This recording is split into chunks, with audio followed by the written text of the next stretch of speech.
Welcome back. For this one, I sat down with Mr. Nick Garland, CEO of Simple Mining, a US-based hosting company that's been around and has recently announced a larger deal with Alps Blockchain, a European-based, Italian-based miner. I want to learn more about that and how the hosting business is treating them today. Let me know what you thought, and let's get into it.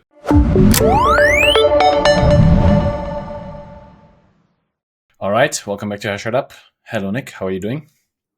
Jesse, everything's good. Appreciate you having me here and looking forward to the conversation today.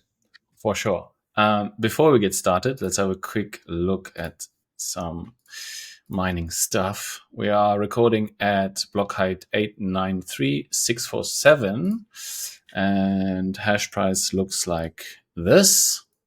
We're at 48 now. We've got a nice green candle pulling up hash price and most likely also difficulty and not so near future.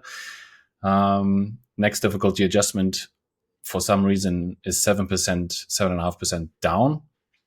That's probably going to change. Bitcoin at 93,000 and we are at 850 exahash and growth is insane. How much growth are you seeing, Nick, these days with Simple Mining? Do you still find customers come to you plentiful, or is it more subdued now with margins being more slim? Yeah, no, happy to answer that. I think actually you were just hitting on difficulty, so maybe I'll just hit on that quickly.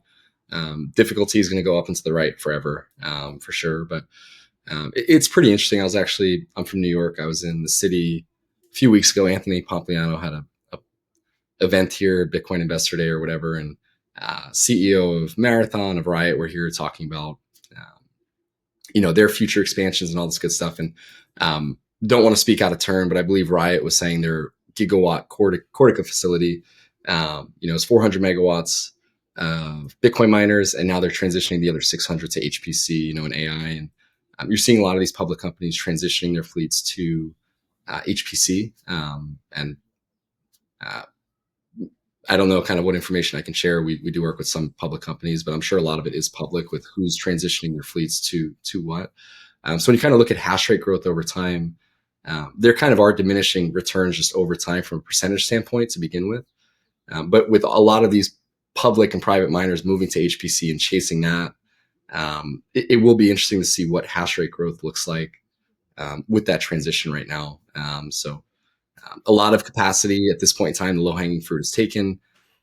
Building sites is not quick and easy anymore. There's not just hundreds of megawatts of just empty available capacity, turnkey at this point in time. And now with the HPC transition, it'll be interesting to see this dynamic over the next few months and years. But to answer your question, Simple Mining, we're continuing to scale. We started the company about 5 years ago with one container and just reinvested back into the business, continued to scale.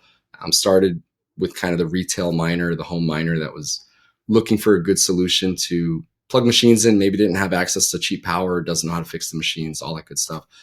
So we became a solution for that, quickly saw a lot more interest from retail, which, spanned from family offices, business owners, et cetera, et cetera. And now we've kind of added a new division to our company, which is a lot of institutions. There's a lot of groups that are well capitalized, looking to build sites, maybe don't know how to, maybe don't have access to the power, don't know how to manage it. And we've continued to build out some different avenues. So currently we're about 75 megawatts operational across 7 sites in Iowa. Existing expansion plans with LOIs and, different constructions in place in different sites will probably be closer to 200 megawatts by end of Q4. With another 100 or 200 megawatts in the pipeline that we're hoping to come online, early next year if all goes well. So, this episode is sponsored by Hashbranch, the easiest way to mine Bitcoin in the US. Sourcing hardware and rack space usually is a mess. Bad deal structures, misaligned incentives, and no visibility after deployment. I have placed tens of thousands of ASICs in partnership with Hashbranch. What I like most is that they cut through the noise. Fair pricing, aligned terms, and access to hosting that actually works. Use code HashrateUp100, visit hashbranch.com today to get $100 off of each miner that you order. As Simple Mining, how do you feel about the hosting market sort of going forward in the next 4 to 8 years? Retail pays 8 cents, 7.5. Maybe your institutional clients, I don't know what they pay, maybe 6.5, 6, lower sixes. Is that a business model that you think is going to carry on existing in the same way? Or do you feel like with margins compressing, that's, you might have to fill all of that yourself because nobody's going to be able to afford your margins? Mm-hmm.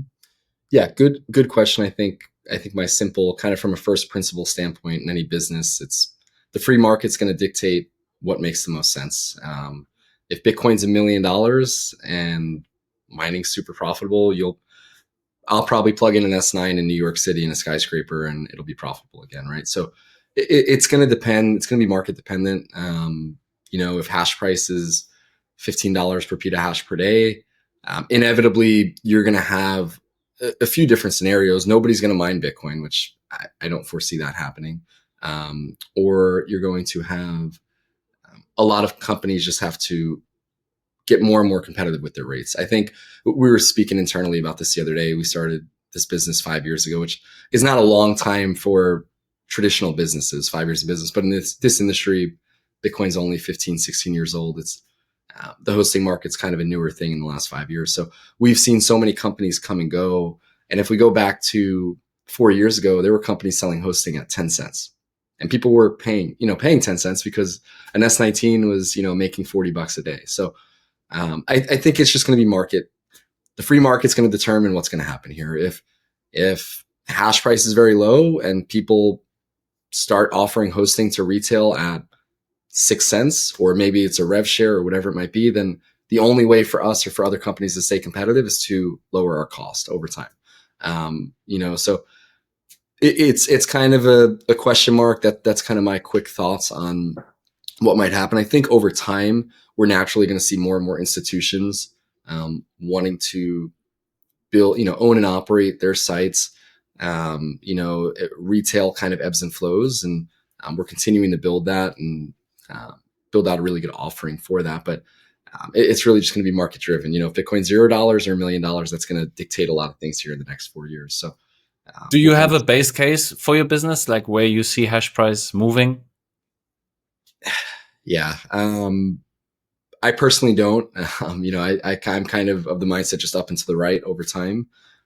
Short term, I don't think anybody knows what's going to happen. There's curveballs thrown every day in the markets, and I think everybody was hyper bullish on the market with the geopolitical kind of landscape here with the election and all this kind of stuff, and the market's done nothing but go straight down for a few months. So. I think it's up and to the right over a long enough time scale is my safe answer. But I tend to stay away from technical analysis, and kind of my opinion on where I think hash price and price is going in the short term, because nobody knows, right? So yeah, fair enough. And when you guys started this, Nick, like 5 years ago, did you look at the market and see what's already out there, who else is hosting, what they're offering? And if so, how did you plan to start out to stand out and compete? Yeah. So Adam, our CEO, started the business. He came from a cell phone repair background, scaled that to several locations, and started fixing a lot of ASICs and GPUs, and then kind of went down the Bitcoin rabbit hole. So that's kind of how Simple Mining was born. It was born out of the back of one of his cell phone stores. Just mining in the back wasn't really a scalable solution in the back of one of his other businesses, and worked with the local utility company to get this up and running. So, of course, in any business, you're going to see what your competitors are doing and see what they're doing well and maybe what they're not doing well, and try to fill those gaps. And I think we've just more or less, there's cryptos, this industry is the wild, wild west. Bitcoin mining, just the crypto industry in general, everything is just, there's not a lot of oversight and, practical, business practices, that people are using. In any other business, there's just business 101 things that you do. And in this industry, it's kind of just all hands off, everything's fair game, and people lose a lot of money, get scammed, this and that. And I think what we've found is just, we come from a pretty simplistic mindset of just, we want to under promise and over deliver with all of our offerings. And we're not doing anything overly complicated. We're running a data center. We're acting as a property manager is kind of how we see it. and we're just going to provide a very high level of service. And as long as we under promise to our clients and communicate in any business, people are going to be happy. And I think that's when you're in this industry specifically, and you have a lot of bad actors and people coming and going and stealing money and stealing ASICs and this and that, it makes normal businesses look really, really good. And it makes us look like a superhero because there's just so many bad actors. So I think it's kind of just common sense, more or less. Again, just business 101. And we're always looking, I think the big thing we're always looking to do is solve for problems in the industry. We can't control price. But if you look at a lot of our offerings that we do, a lot of things we do are very unique to our company. So we include all the repairs for our clients for 12 months. That was born out of Bitcoin was 15,000. We didn't want to charge our clients a few $100 to fix machines and, make the mining experience a poor experience, even though it's not our fault. So let's just do these for free. Let's include it. And then it became a marketing, well, if we're going to include it for free, we might as well market that we're doing them for free. We let our clients pause if it's not profitable, so we have a lot of different value adds that we feel solve for problems that miners have had in the past.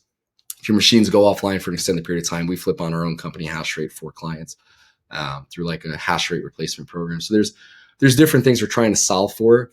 But again, it's just overall we feel it's pretty simple and straightforward, which a lot of people in this industry just don't make it simple and straightforward. So. Yeah, what you say reminds me of what Sanjay Gupta talked to me about a year ago on the show, and also mentioned recently on the mining pod, is that we celebrate failure rates of only 5%, whereas in other industries that is like completely unacceptable, and you're absolutely right. There's so many people out there claiming facilities, and when I started out, I realized this pretty quickly. Like on the Telegram troughs of the Bitcoin mining industry is pretty hectic, and there's not a lot of professionality around this. There's not a lot of processes, and as soon as you deal with institutions, it just sort of comes as a detriment, or it becomes harder to deal with institutions if that's sort of where all of your business is typically done. When you talk to institutions and the deal with Alps is public, like how does that work? How do you approach those clients differently than you would maybe retail? Is there different value adds that are important to them, or is it all the same? Yeah, institutions are a lot easier to work with than retail. I mean, not in a bad way, but just, retail in any industry is going to be more customer support. If a client has one machine with us and that one machine's offline, that's 100% of their fleet. So we've had to build out all custom solutions to accommodate for that MOQ1 client. So when you're talking about dealing with an institution that might have 5 megawatts, 10 megawatts, 50 megawatts, and you're managing maybe a site just for that institution with one client, it becomes a lot easier operationally versus an on-site technician goes into a container with 40 different clients in that container. There's a lot of different nuanced things that we have to build out to account for that. So the institutions is a lot simpler, to have conversations with. Obviously, you don't have to do the whole Bitcoin 101 and what is Bitcoin. They're, going to be much more capitalized, and it's more of just, depending on the institution you're dealing with, more or less kind of where we feel we become a good synergy and a good partner for a lot of these companies is a lot of them are just very well capitalized. In the Alps situation, they're a great partner in this kind of 50 megawatt deal we're building, and they're in Italy and they want to make a presence here in the US. And it's going to be very difficult for them to come here and build a site on their own. So having a partnership with somebody like Simple Mining, where we have access to capacity, we know how to build sites. If we're building a site for an institution, they're getting kind of our whole suite of services. We have 75 employees. We're going to, utilize our warehouse for anything they may need. We're going to utilize our repair center, just kind of our whole hub of services to really make the process really simple. I guess it's very similar retail or institutional as far as like we're providing a white glove service. If we're building a site, if we're hosting, whatever it might be, it's just at a different scale. When you start looking at these companies that are coming into small town Iowa, for example, these utility companies aren't going to want to work with corporate America. They want to work with somebody that's boots on the ground, that grew up in Iowa, that can, talk about whatever they talk about in Iowa. I'm not an Iowa native, but it goes a long way being a local there. It's kind of old school business, handshake agreements and that sort of thing. So that's a big part of it. And, we have all of our local contractors. Hiring in a town of 500 people is not very easy if you're from another state or another country. So we're able to come in and just provide that value of saying, hey, we can build a site at a very competitive cost. We have really good access to cheap power.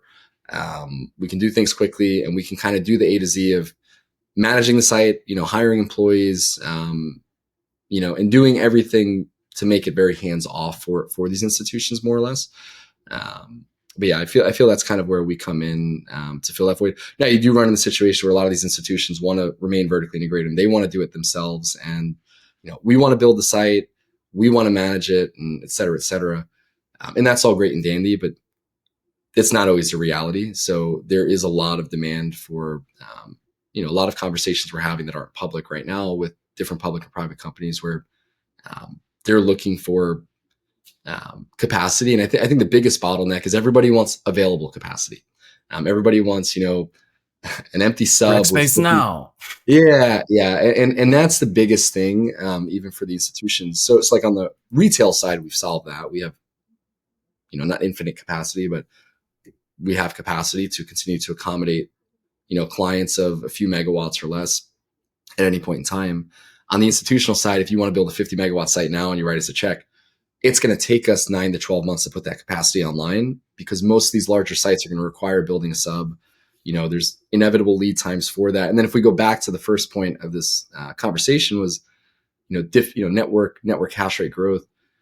If Bitcoin was $1 million tomorrow and you had an injection of billions of dollars into this industry, you're not going to have rack space just appear tomorrow, right? Like the bull case of mining is if the market moves higher quickly and you outpace network hash rate growth, that's the bull case. And for these institutions, there's a rush to get hash rate online. But, this project with Alps, for example, it's a 9 to 12 month lead time from when we started the project. And now you throw in the tariffs on top of everything. And now for us as a business, or any public or private miner, there's a decision to make here of, do we import and pay a much higher tariff? A lot of this manufacturing is done in China, for example, for some of the containers, for substations. And, there's different decisions that have to be made. You may have to reroute your manufacturing to a different country of origin that may have a lower tariff. And now there's an extended lead time because you got to kind of redo the process. So there's a lot of things up in the air with that, which is also just another, I'm bearish on hash rate growth in the short term, I would say, because of some of these different variables. So it's interesting. So I was going to say that earlier. That's why you say hash rate or hash price moving up and to the right? Because what you just said is, I think we share the same sentiment there, that it's a lot easier to pour 100 million into Bitcoin, the asset, than it is to bring hash rate online, because you have employees, infrastructure, rack space, lead times. So the Bitcoin price can go up a lot faster than hash rate can, especially if you talk about, if we're talking from a base of, let's say, 850 exahashes right now, for difficulty to go up 2%, it now takes that much more megawatts, right, than it did when hash price or hash rate was at 400, right? And so the bigger the network gets, the harder it gets for difficulty to move upwards, theoretically. But yeah. I think 5 years ago, it was very easy for just a lot of capacity to come online very quickly. And just inevitably right now, it's, to your point, it's just going to be a little harder and harder. From a Bitcoin denominated perspective, hash price will trend down over time, right? You have a halving every 4 years. But from a dollar denominated perspective, again, if you're bullish on price and price moves higher, then, hash price, in my opinion, would go up and to the right over time.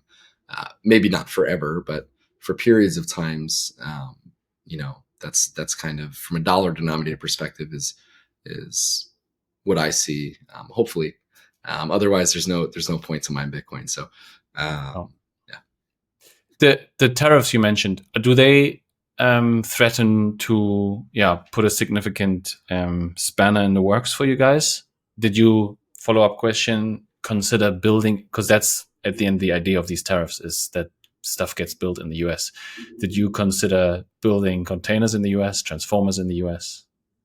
Yeah, and that's kind of out of our control. So when we started the business, we built our own containers actually, and they work really well. If you go on our social media, you may see like different containers on our sites. We have some smaller containers we built for a few years, then just kind of realized we're not in the container making business, and if we want to scale, it was actually about the same cost or cheaper for us to just have somebody else do it and be hands off. We don't have massive, major factories where we can produce these things quickly, and we didn't want to invest into that. It wasn't a good investment for us. So, we partner with Giga, for example. They're based out of Texas. Matt, their CEO, great team, and their infrastructure is awesome. But just don't they build in China though as well, Nick? Yeah, and that's just where like everybody's building overseas. So like, I'm not an expert on kind of where this all is going to lead over the next few months, but manufacturing moving to the US sounds great, but the reality is labor is still probably going to be cheaper overseas, and there's probably a lot of different reasons why people are overseas. And I don't think you can't just shift an entire industry over quickly at scale to the US to do these sorts of things. So we don't have like the ability to just say, oh, let's manufacture this in this country. There is that ability, but we're also constrained, and so is every other public and private miner with, there's a few people building these things, and, there are opportunities that could come up if a large company is offloading some infrastructure. Those create for some unique opportunities. But at scale, depending on the transformers you need and depending on the containers you need and this and that, for example, the Hydro site, those are brand new containers. They're brand new machines from Bitmain. It's like a new product, basically. Nobody has it in the US. So they have to be imported. And anybody that's going to get them into the US is going to have to import them and either wait for tariffs to go down or pay a higher tariff, depending on the country they're importing from. So, I just don't think I think in the long term, you see manufacturing move maybe domestically, if these tariffs kind of stay, which is, again, I don't know kind of what's going to happen here. I think Scott Bessent is talking in 20 minutes, the Secretary of the Treasury, and, maybe about the Chinese tariffs. We'll see kind of what happens, but it'll be interesting to see what kind of happens here. But I just don't see in the short term that transitioning quickly to the US. It's not feasible. So that guy is talking a bunch these days, trying to calm markets down. Yeah, my technical analysis is not good. I'm not a good trader, but I saw we made a pretty good move in Bitcoin price finally. So I saw he said something yesterday about the tariffs, basically coming down from China, and who knows? We're probably going to find out in 20 minutes here. Maybe we get some bullish news here, but we're at this point, Nick, where it was like, okay, in 20 minutes everything goes up or everything goes to absolute shit, and it's crazy that in the largest capitalistic economy in the world and global economy, everything sort of hangs in the balance with one person speaking in front of a microphone. It's pretty crazy, and that's where it gets very philosophical, and we don't have to get into that. But my thought here is just like, okay, either the tariffs stick and all the manufacturing moves to the US, but I somehow have my doubts that the economy doesn't completely collapse beforehand. Inflation goes completely out of whack because of what you just said, because people have to pay the tariffs because they cannot build transformers in the US because it doesn't exist, right? And they need to do it now. And then somebody like Alps comes along, has a big investor. Now they have a mandate to deploy that money, and they can't just press pause, So there's a lot of stuff in motion. And I really hope these tariffs stop at not just for this industry, but for, I don't know, the global economic situation, I guess. Not really a question there.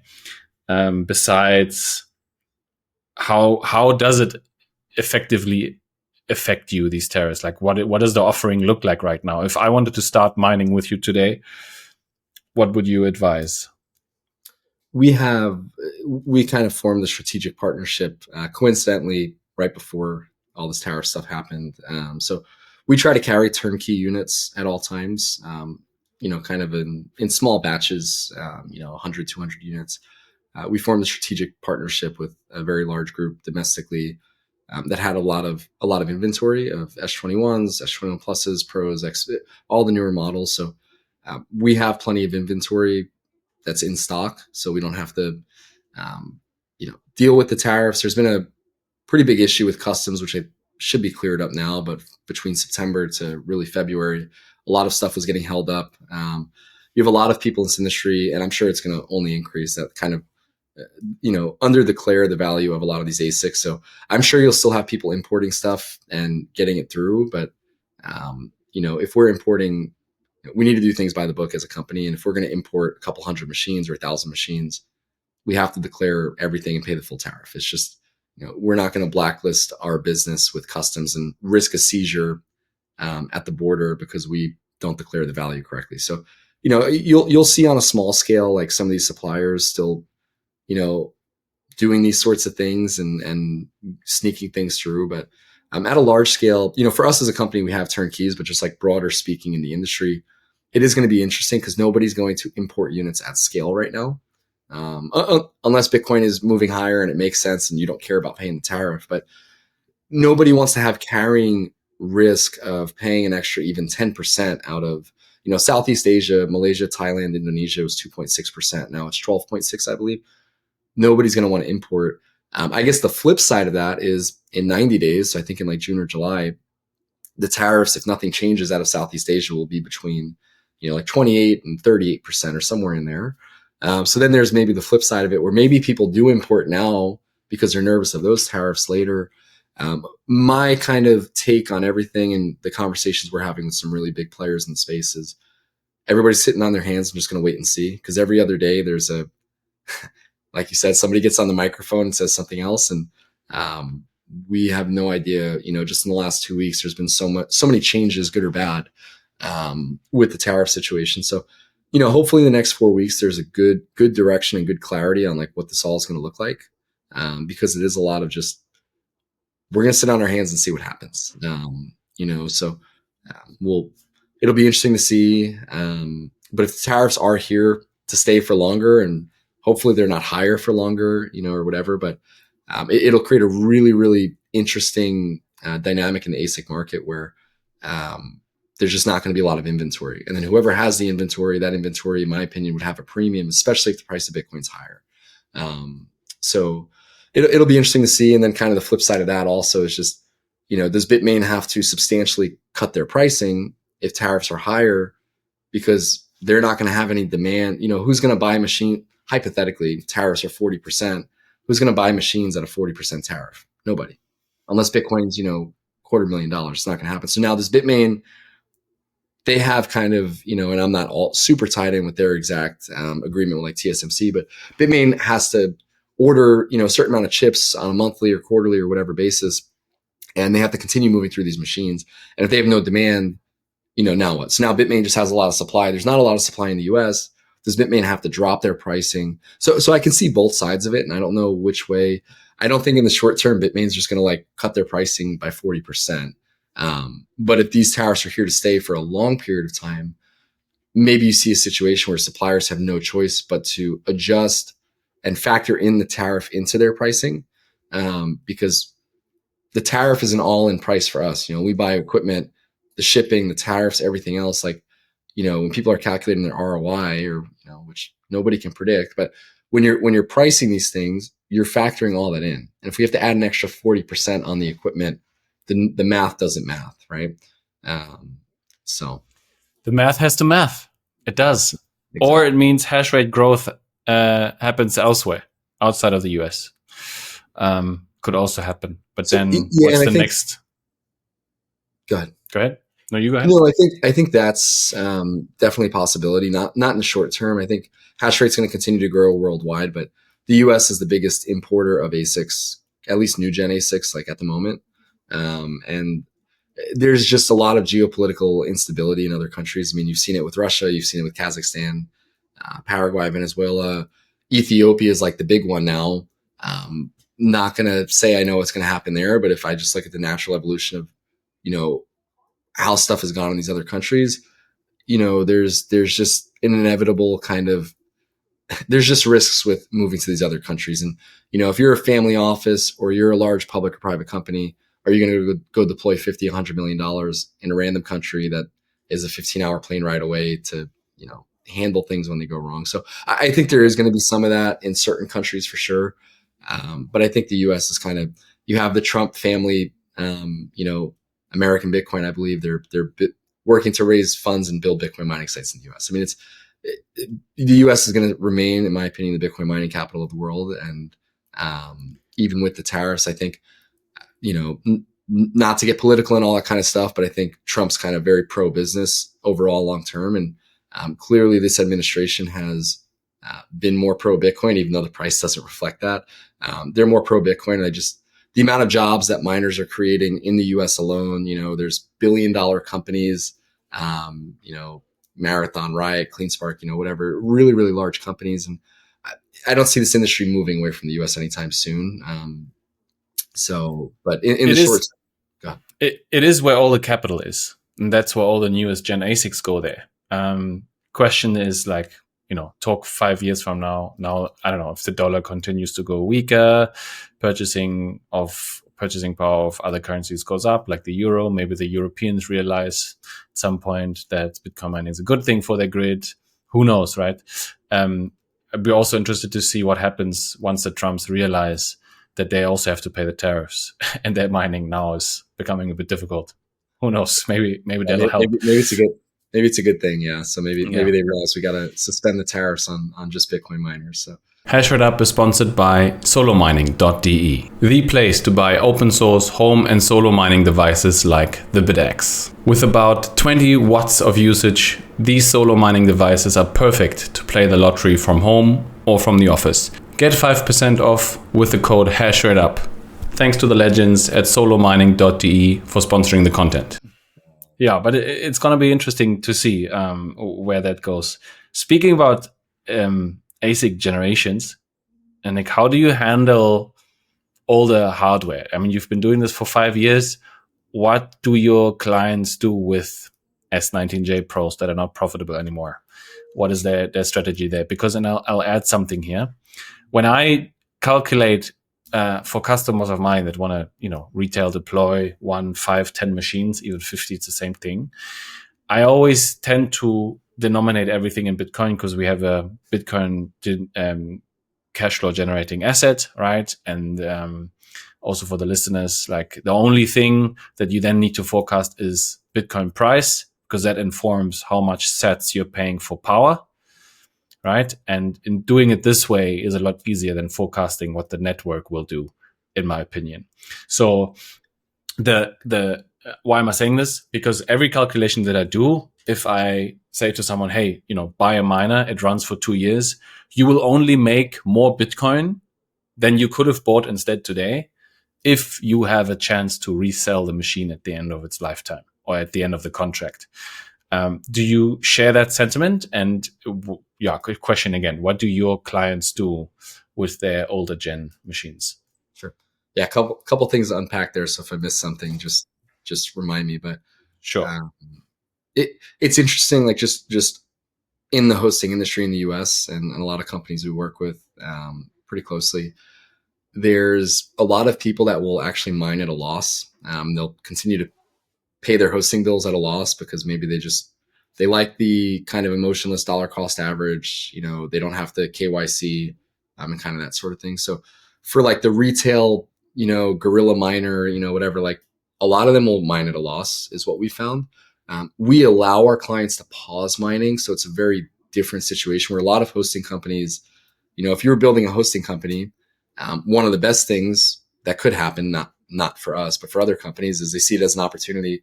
Clients in old gen equipment are not profitable anymore. Basically, they stop paying their bills. They take ownership of that equipment. And now that hosting company just ends up swallowing a lot of that hash rate. And now they own it themselves for pennies on the dollar, right? Our model is very different, where I don't want any of our clients' equipment. Not because, of course, we want to expand their own hash rate, but I want our clients to have the ability to, you're making this investment. We don't know what's going to happen, but you're making this investment, because you're bullish on Bitcoin and whatnot. But making this investment into ASICs, and the machines are no longer profitable. Our clients can pause their mining. There's no cost to do that. And then if the market shoots back up, they can unpause their miners, right? So how long for, Nick? How long can they pause their mining for? Indefinitely? It's just like within the contract. I mean, we've had clients on pause for a year. We're moving to in the future on our new contracts for older gen equipment, like anything less than, I believe it's like 25 joules per terahash and less, like the J Pros, for example, will no longer be allowed to be paused on our new agreement, just because as a company, we can't have a ton of we don't want to run S9s at our site and, Bitcoin goes up 50%. Now everybody wants them plugged back in, and it's not feasible. So over time, there's going to be a natural progression of, you're going to have to move out of this equipment over time. It's just the natural progression of ASICs. But we've allowed our clients to pause, and they can pause and unpause once per month, basically. There'd never be a situation where they'd have to pause and unpause like every other day. But it just logistically, from a billing perspective, it's simple for us once per month.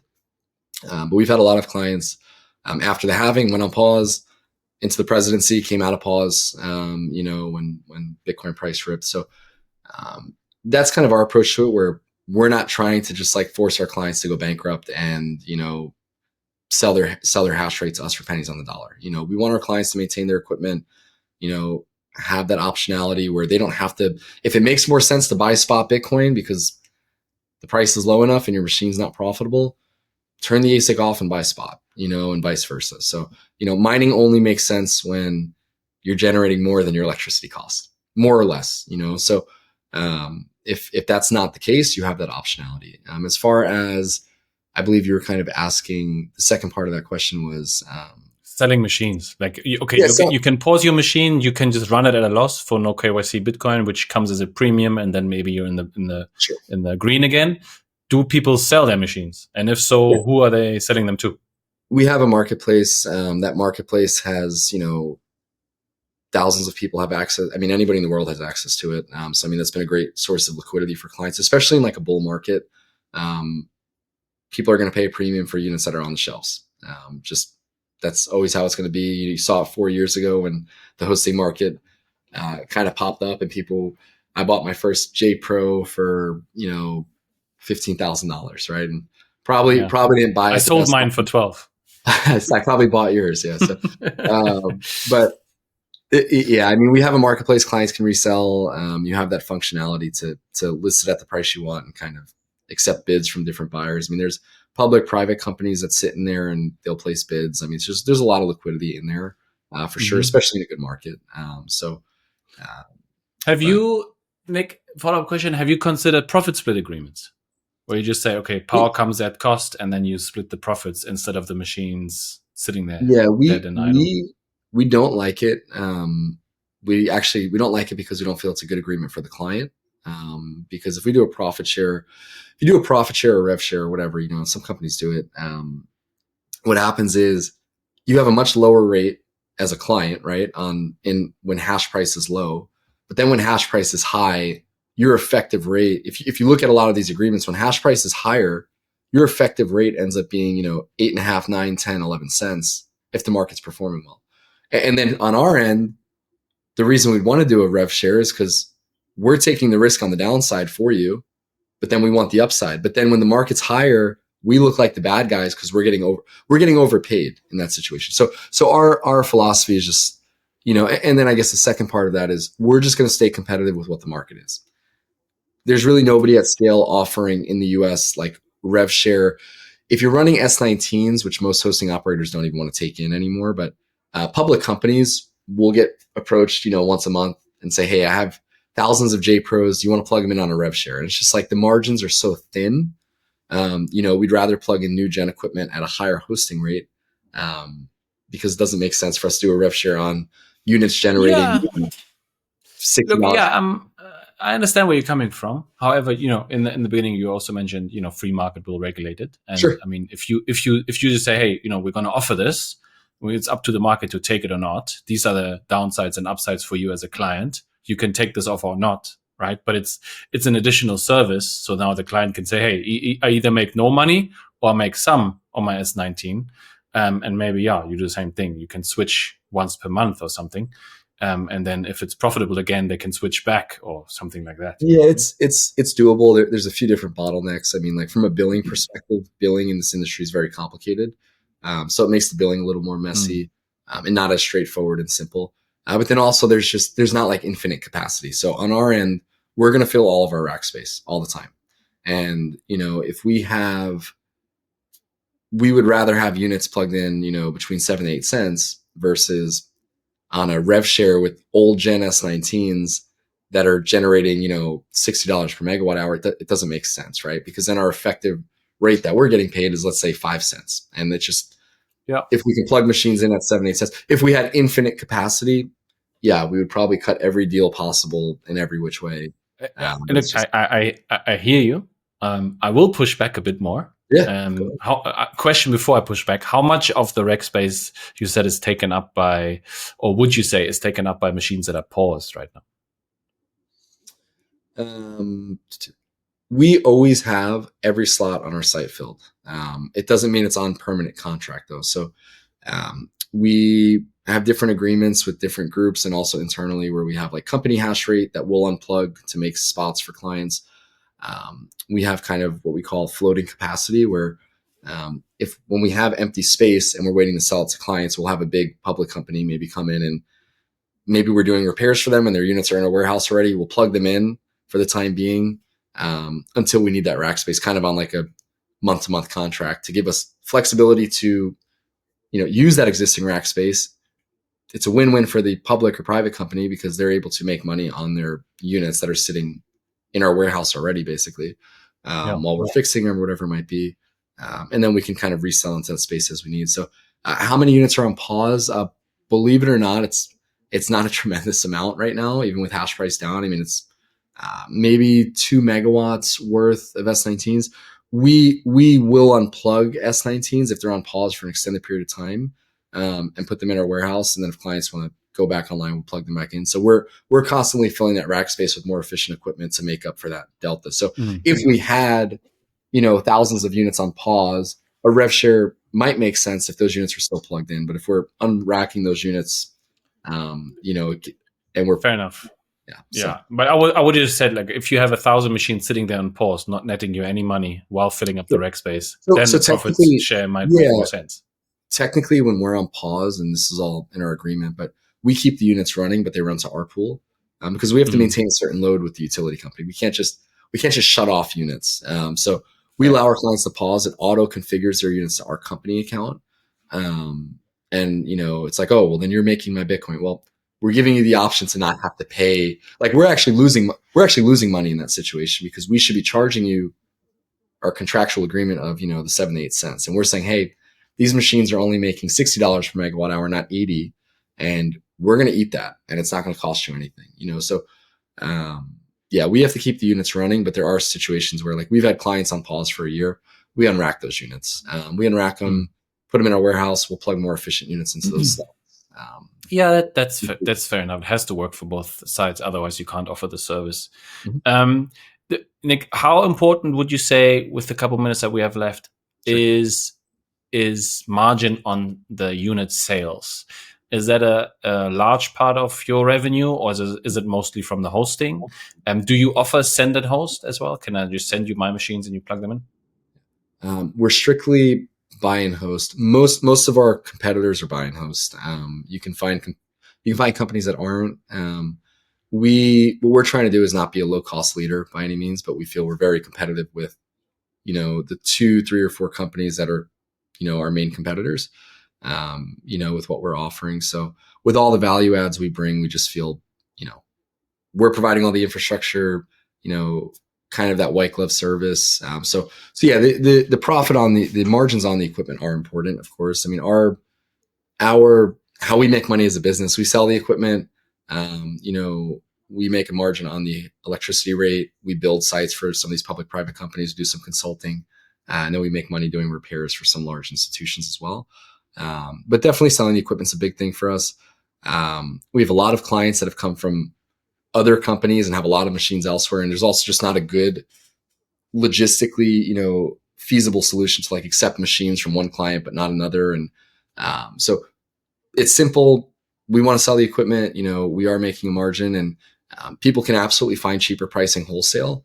But then it's, do I have somewhere to plug it in that I trust and that makes sense, right? So that's just kind of the reality of the market. The hosting market's always going to have a premium, especially at scale.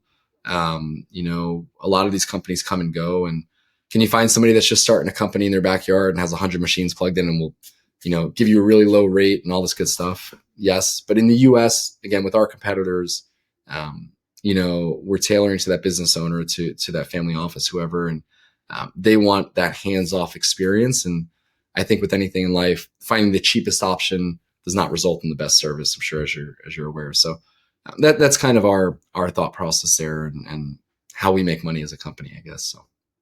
Yeah, understood. Do you use customers' Hashrate also for their education? Like how much insight do people have into their mining? You say it's all hands off for them, but are there customers who want to, I don't know, have the foreman access and see what their miner is doing, how quickly the fans are spinning, and also educate themselves, right? Because, and I'll add this, I tend to tell my clients, look, if you would just want to do this as a passive investment, buy Bitcoin instead, But if you come to me and say, hey, I want to do a DCA, or I want to learn more about mining and have like access to it, then you can only really get that additional subjective value if you have access to the machine data, and you can change your pool or yourself, and you can like try things out and stuff like that. Yeah. How much access do folks have with the machine? Yeah, so we, like, for example, like our clients don't get VPN access or anything, just security reasons and whatnot, but we want to manage everything and make it hands off. We do have some clients that are much more technical, and they want to get more into the weeds of things. So we have a whole educational thing on our website called Simple Mining Insights, where people can learn about different topics. But we've built an entire custom dashboard for our clients where they can view their miners. It's actually an API from Foreman specifically, where you can see all the units, hash rate, historical hash rate, your uptime, really a lot of information. Obviously, you have access to your pool, but we generally don't give access to Foreman to our clients. We want to handle pool changes and all that stuff. In the past, when we started the company, we had people doing that. And when you have clients performing pool changes and doing different things, they may not be in sync with, hey, maybe we don't want to perform a pool change right now because, let me try to think of an example. Maybe it's really cold outside, and like this specific unit is a little more sensitive to reboots in the cold, and we don't want to reboot this unit, during this, during this kind of, in this climate. So there could be that. There's a lot of clients that would change their pools to the wrong mining pool, and now those machines are still running. And it happens. It's a common mistake. Those machines are still running. We're paying the electricity, but then you're not getting Bitcoin. And then at the end of the month, we send you a bill and you say, I got no Bitcoin. And we say, well, you changed the mining pool. So if it's on us, then we eat it. You know what I mean? If it's on the client, then then it's just not a good situation. So we are bringing functionality back through our dashboard over the next, sometime in Q2, for clients to be able to change their pool on their end. But we give clients a decent amount of access to some data and whatever they request, really. And over time, we're continuing to, a big push over Q2 is to kind of share a lot of these KPIs and different things we're tracking and whatnot to our clients. And for example, anytime a machine is offline, it generates an automatic ticket for that client. And then with the exact issue it's having, then our repair team will put all of the notes in there of, chain 1 or chain 2, whatever the issue is, find 0 ASICs. So the client can actually see what's going on there. So they do have a lot of visibility into the process. Are they going to have VPN access? No, just because it doesn't make sense. That's not scalable across 500 clients. If we were managing one site for one large client, yeah, not an issue. But, we always have to go back to what's scalable and what makes sense for all of our clients. And also not doing things that may cause operational issues or security issues. So, sounds good. Nick, let's close it out. Is there anything that I did not ask that you wish I had? No, I think that was a good conversation. Really enjoyed it, and appreciate you having me on again. Looking forward to when I'm in Cape Town. I'll have to, like I said, I don't think my fiance is going to want me doing anything Bitcoin related, but maybe we'll run into each other down there. And yeah, I won't tell her I Bitcoin as well. Sure. I'll tell you you're the tour guide, and yeah. So. Dude, plug yourself, man. Plug yourself and tell people where to find you and your company. Sure. Simplemining.io is our website. I mean, I think you can find all the information on us there. I'm not big on Twitter. LinkedIn's a good place for me. I don't even know what my handle is, Nick Garland. But yeah, if you have any questions on Bitcoin, if we can help in any way on educate, we're big on education. So I mean, we're happy to educate, whether they're clients or not. And if anybody has questions on whatever it might be Bitcoin mining related, we're happy to help and be a resource. So yeah, Jesse, really appreciate you having me on again. And I'm sure we'll have many more conversations here moving forward. Hopefully we'll see you in Vegas if you'll be at the conference. I'll try to be there. For sure. Yeah, no, I really appreciate you having me on. So my pleasure. Nick, thank you so much for being on. Thank you for your time. Guys, I hope you learned something new. Until next time, see you. Bye-bye.